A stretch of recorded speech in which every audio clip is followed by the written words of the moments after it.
La pregunta clave del Evangelio de Juan y de todo el ministerio de Jesús tiene que ver con su identidad. Finalmente, ¿quién es Jesús? Y para nosotros, ¿quién es aquel a quien seguimos? Esta es la serie Siguiendo las huellas de Jesús en Nazaret. Hoy es la meditación 95, correspondiente al viernes 22 de mayo.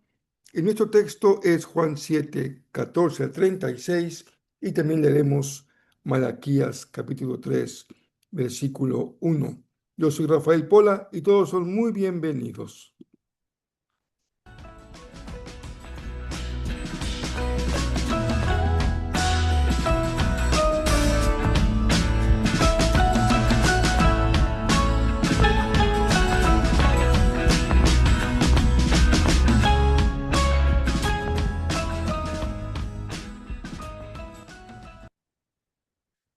En la meditación anterior nos quedamos con la llegada de Jesús al templo en la fiesta de los tabernáculos, una llegada discreta que incluso había sido negada frente a sus hermanos, pero razones poderosas había en Jesús para llegar con discreción a la reunión de la fiesta que se celebraba en Jerusalén y teniendo como generalmente sucedía el lugar principal, el mismo templo de la ciudad de Jerusalén.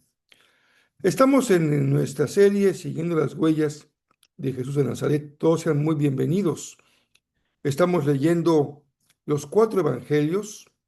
Vamos de menor a mayor, quiero decir, del capítulo 1 en adelante en cada uno, entremezclando los diferentes evangelios. No estamos leyendo uno por uno, sino mezclando Mateo, Marcos, Lucas y Juan, pero siguiendo la secuencia de Jesús en su ministerio relatado por los cuatro evangelios. Hoy llegamos a un tema fundamental.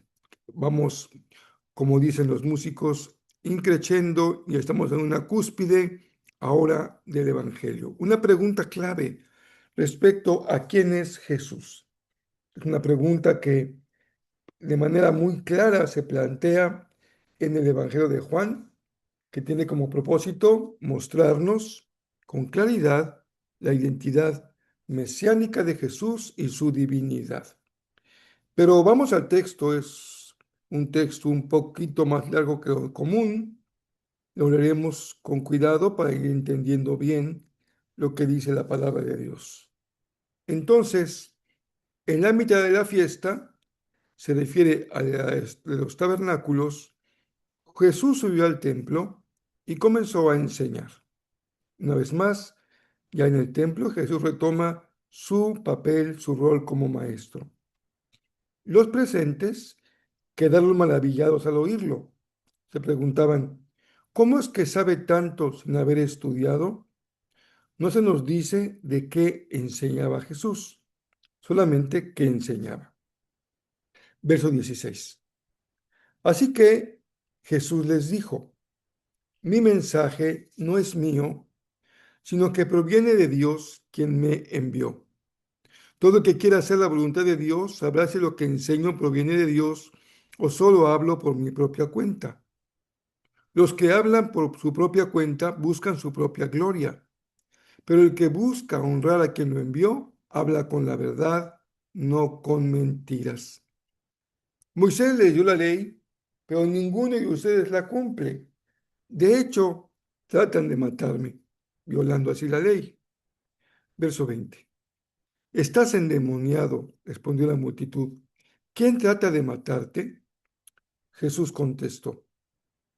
Yo hice un milagro en el día de descanso y ustedes se asombraron. Pero ustedes también trabajan en el día de descanso, al obedecer la ley de la circuncisión dada por Moisés. En realidad, la costumbre de la circuncisión comenzó con los patriarcas, mucho antes de la ley de Moisés, acota el Evangelio. Verso 23. Pues, si el tiempo indicado para circuncidar a un hijo coincide con el día de descanso, ustedes igual realizan el acto para no violar la ley de Moisés. Entonces, ¿por qué se enojan conmigo? por sanar a un hombre en el día de descanso. Miren más allá de la superficie para juzgar correctamente. Algunos de los que vivían en Jerusalén comenzaron a preguntarse unos a otros, ¿no es ese el hombre a quien procuran matar? Sin embargo, está aquí hablando en público y nadie le dice nada. ¿Será que nuestros líderes ahora creen que es el Mesías? Pero ¿cómo podría serlo? Nosotros sabemos de dónde proviene este hombre. Cuando venga el Mesías, sencillamente aparecerá y nadie sabrá de dónde proviene. Mientras Jesús enseñaba en el templo, exclamó, es cierto, ustedes me conocen y saben de dónde provengo, pero no estoy aquí por mi propia cuenta. El que me envió es veraz y ustedes lo conocen. Pero si yo lo conozco porque provengo de él, y él me envió a ustedes. Entonces los líderes trataron de arrestarlo, pero nadie le puso las manos encima porque aún no había llegado su momento. De las multitudes presentes en el templo, muchos creyeron en él. Después de todo, decían, ¿acaso esperan que el Mesías haga más señales milagrosas que las que hizo este hombre? Cuando los fariseos se enteraron de lo que las multitudes andaban murmurando, ellos y los principales sacerdotes enviaron guardias del templo para arrestar a Jesús. Entonces Jesús les dijo, voy a estar con ustedes solo un poco más de tiempo. Luego volveré al que me envió. Ustedes me buscarán, pero no me encontrarán, y no pueden ir a donde yo voy. Desconcertados por estas palabras, los líderes judíos se preguntaban, ¿a dónde pensará ir? ¿Estará pensando salir del país e ir a los judíos dispersos en otras tierras? Tal vez les enseña a los griegos. ¿A qué se refiere cuando dice, me buscarán, pero no me encontrarán? Y no pueden ir a donde yo voy. Juan 7, 14 a 36 hemos leído, y es un pasaje que da para mucha reflexión y para mucha enseñanza. Primero ubiquemos a Jesús, de acuerdo a los versos que hemos leído en Juan 7, ubiquémoslo en el templo, en el centro mismo del templo de Jerusalén, durante la fiesta de los tabernáculos. Era una de las fiestas principales que incluía el calendario religioso del pueblo judío. Y en el centro del templo se está construyendo una escena en donde la confrontación va aumentando de grado, va escalando. El tema de polémica, de controversia es la identidad de Jesús y su autoridad mesiánica. Y esa sección, del verso 14 hasta el 36, se va desarrollando a través de lo que podríamos llamar 4 escenas básicas o críticas. Primero, en los versos 14 al 18, encontramos todo un asunto respecto a la persona de Jesús. Les asombra la asombrada pregunta de los judíos, ¿cómo sabe estas letras sin haber estudiado? No es un mero dato respecto a lo que la gente pensaba de Jesús. En realidad, la descripción de la escena apunta a afirmar la autoridad de Jesús, ya que él no ha recibido lo que enseña de ningún rabino. Él no traza una transmisión hacia el pasado de lo que está enseñando respecto a la revelación de Dios, sino que él lleva su relación hasta la misma presencia del Padre. Para Jesús, saber discernir la enseñanza no tiene que ver con la manera como él pudiese acreditarse de manera humana. Me formó tal rabino, me lo enseñó tal rabino, sino su carta de presentación, lo que lo acredita es que él está absolutamente dispuesto a hacer la voluntad de Dios. Y esto lo señala muy bien cuando él dice, Moisés le dio la ley, pero ustedes ni siquiera obedecen la ley. Jesús está dispuesto al 100% para hacer la voluntad de Dios. En la siguiente sección, del verso 19 hasta el 24, se presenta la defensa de Jesús frente a los ataques.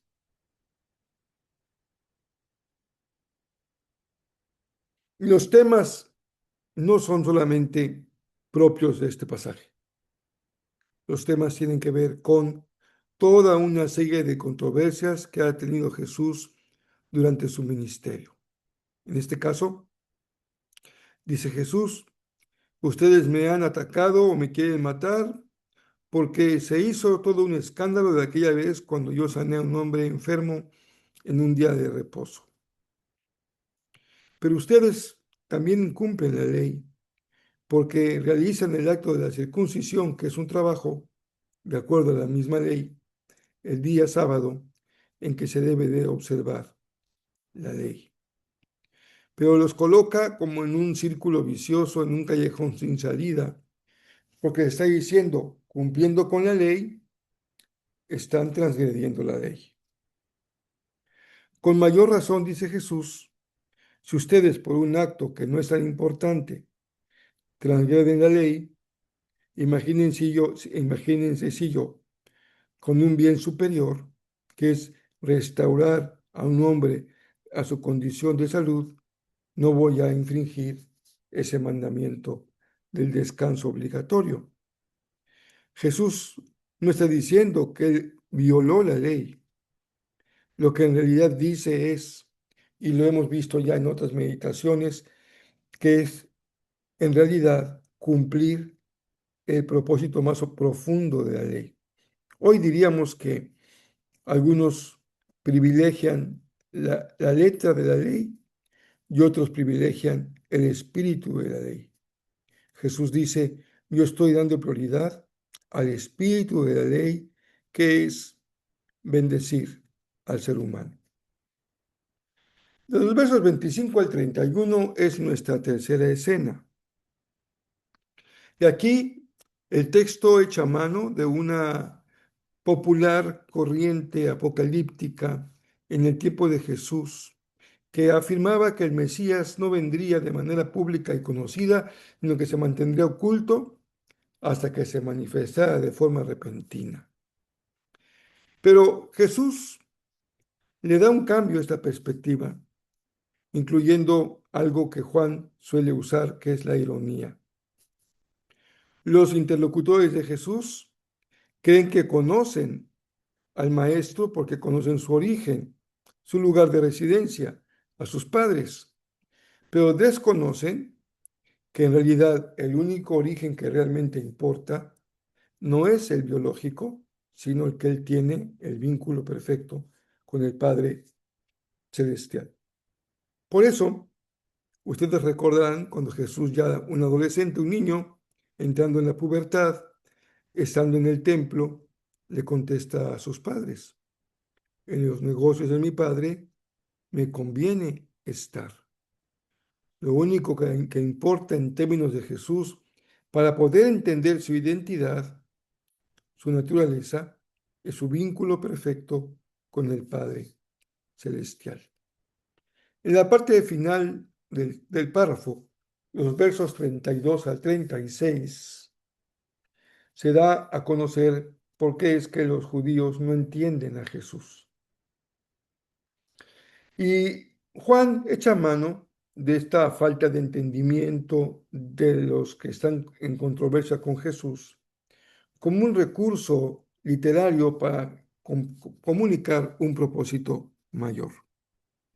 Dado que los oyentes interpretan la salida de Jesús en un plano horizontal, me voy a donde ustedes no pueden ir, lo ven como en el plano terreno horizontal. y preguntan si Jesús se irá a acompañar a los judíos que están en la diáspora. Jesús no está hablando en términos horizontales, Jesús está hablando en términos verticales. Es decir, ¿a dónde irá Jesús? No va a otro lugar en la tierra, nos hace referencia a su relación perfecta y única con el Padre Celestial.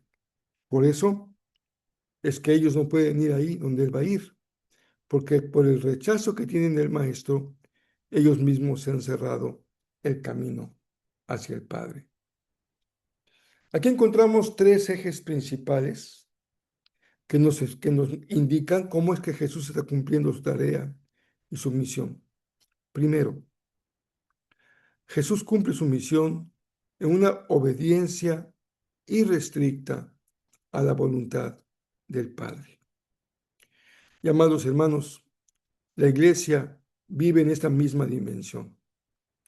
No cumple con la gran comisión, con la tarea que le ha entregado el Padre, por voluntad propia, por sensibilidad a alguna necesidad que haya en las personas que nos rodean. La razón verdaderamente profunda es la obediencia radical a la voluntad del Padre. Ni nosotros ni Jesús buscamos legitimizar o legitimar nuestra misión a la luz de alguna situación humana. Siempre tiene como origen el que fuimos enviados. Vayan y hagan discípulo. El enviado que busca la gloria de quien lo envió, habla con verdad. Si buscamos la gloria de Dios, nuestra misión y palabra se hacen verdaderas. El segundo eje en la misión de Jesús es cómo Él replantea el tema de la ley de Israel y del templo. Él ocupa el templo, está presente ahí en la fiesta de los tabernáculos. Jesús no va, como en otras ocasiones, a situarse en algún lugar marginal en Jerusalén, sino en el propio centro de su vida, que es el templo. Y él ahí se hace presente no como un intérprete más, un rabino más, un maestro más, sino como el definitivo intérprete de la ley que va a la profundidad del sistema que se ha establecido por el mismo Señor.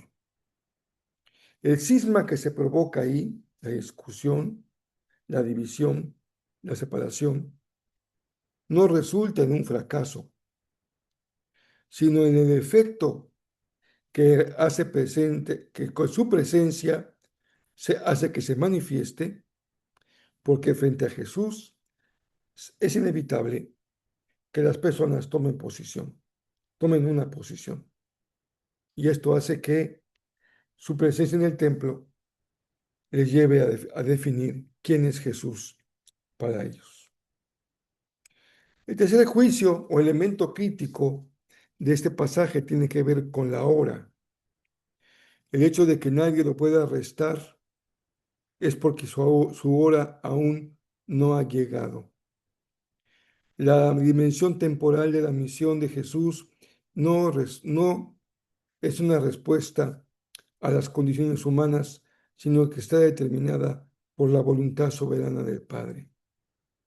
Jesús no se deja llevar por los acontecimientos.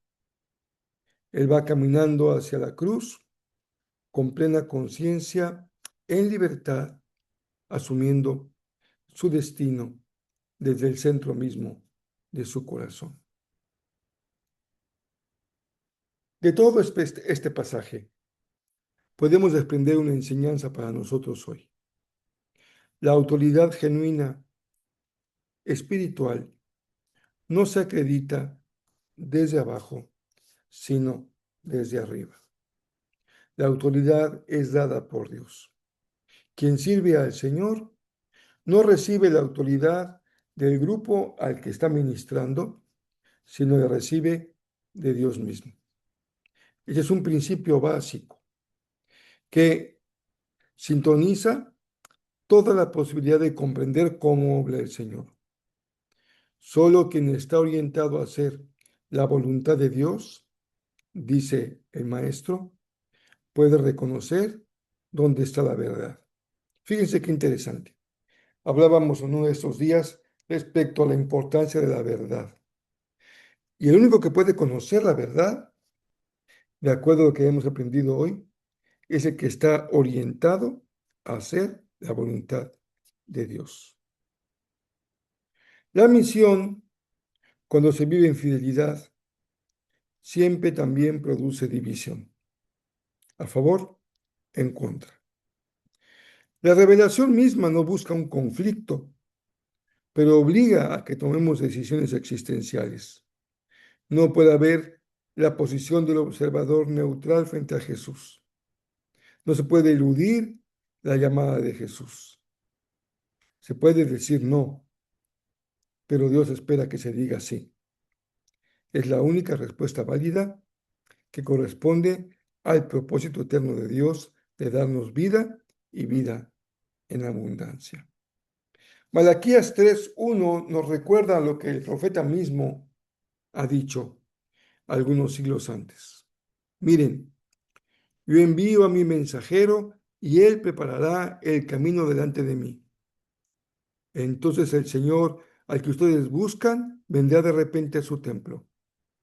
El mensajero del pacto a quien buscan con tanto entusiasmo, sin duda, vendrá, dice el Señor de los ejércitos celestiales. ¿Qué les parece esta mención del Bautista y de Jesús que corresponde de manera perfecta a la visión y proclamación del profeta siglos antes, allá con el profeta Malaquías?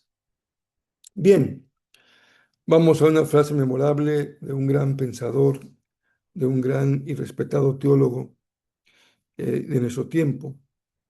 Él se apellida Carson. Dijo lo siguiente sobre este pasaje. El problema de los oyentes de Jesús no es que les falte información, sino su falta de conformidad moral con la voluntad de Dios. La revelación divina nunca es puramente abstracta, como que se evalúa por espectadores neutrales.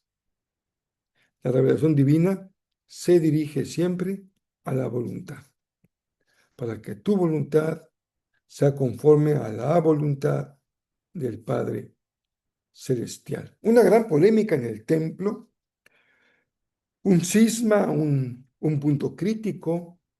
La gente necesita tomar una decisión respecto a Jesús. ¿Quién es? Lo conocemos, pero ha hecho estas señales. No habrá otro que haga mayores de señales. Debe ser entonces el Mesías. Pero no, si fuese el Mesías, no lo conoceríamos como conocemos a Jesús.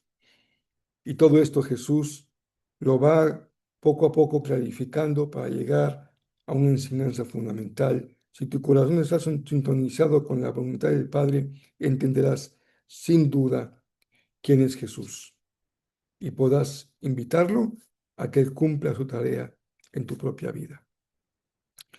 Espero que tengan un día muy bendecido. Estamos ya enfilados hacia el fin de la semana. Que es mi oración que el Señor les cuide en su trabajo, su salida y su entrada y bendiga ricamente sus familias. Espero que estén aprovechando la pequeña serie que empezamos, bueno, serán 30 miércoles, serie que empezamos con Eclesiastés. Espero que no esté siendo algo demasiado denso o académico, porque el propósito no es ese. Realmente lo que queremos es edificar, es sí entrar al texto, sí verlo con toda seriedad, con toda reverencia, con toda transparencia y verdad, para que el texto mismo hable y Él nos hable claramente de lo que Dios quiso revelar a través de los ojos del predicador y la voz del predicador. Si hacen su cuestionario, va a haber mucho mayor aprendizaje, sin duda. Les llevo un abrazo muy cariñoso y aquí nos vemos el día de mañana.